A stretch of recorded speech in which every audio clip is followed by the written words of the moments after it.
माँ वो शख्स होती है जो बच्चों के लिए पहाड़ों से भी टकराने की हिम्मत रखती है। माँ वह है जो बच्चों की खुशी के लिए अपनी ज़िंदगी को दांव पर लगा देती है। उनकी बलिदान त्याग को कोई मुकाबला नहीं कर सकता। लेकिन अंत में उसी माँ को मिलता क्या है? दर दर की ठोकरें, वृद्धा आश्रम। एक कस्बे में गरीब औरत अपने छोटे बच्चे के साथ रहती थी। पति की देहांत हो चुकी थी। अब उसके सामने एक बच्चे की ज़िंदगी संवारने के लिए समय उसके सामने चट्टान बनकर खड़ा था। लेकिन उसने हिम्मत नहीं हारी। अपने बच्चों की ज़िंदगी संवारने के लिए वह दूसरे के घरों में झाड़ू पोछा का काम करना शुरू कर दी। कुछ पैसा जमा करने के बाद बच्चे का नज़दीकी में ही एक स्कूल में दाखिला करवा दिया। बच्चा स्कूल जाने लगा। लेकिन क्या था, भगवान को कुछ और ही मंजूर था। एक दिन बच्चे स्कूल में खेल रहे थे।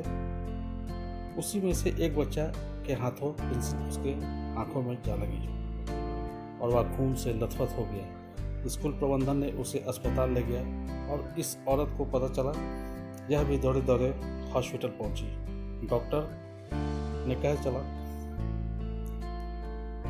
बच्चे का आंख चोटिल हो गया है, वह अब कभी भी नहीं देख पाएगा। फिर क्या था, माँ ने अपनी एक आंख देखकर बच्चे की जिंदगी में फिर से रोशनी ला दी। बच्चे को अब अपनी माँ का स्कूल में आना अच्छा नहीं लग रहा था, क्योंकि उसकी माँ खूबसूरत नहीं थी और एक आंख से अंधी भी थी।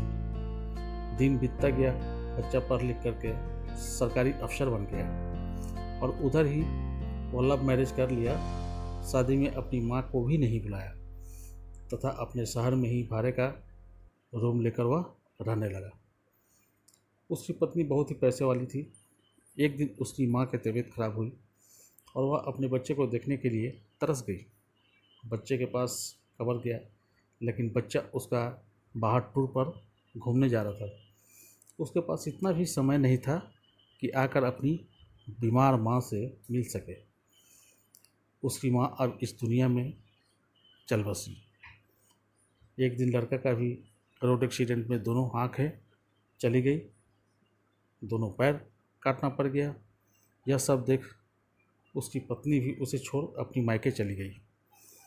अब इसे अपनी माँ की यादें बहुत ही सता रही थी।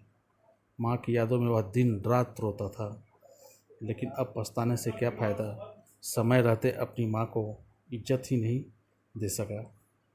इसलिए मैं तो यही कहूँगा कि कभी भी बच्चों को कोई ऐसा काम नहीं करना चाहिए ताकि माँ बाप के आंखों में आंसू आ जाए, जो उनके बुढ़ापे में बद्दुआ साबित हो। धन्यवाद।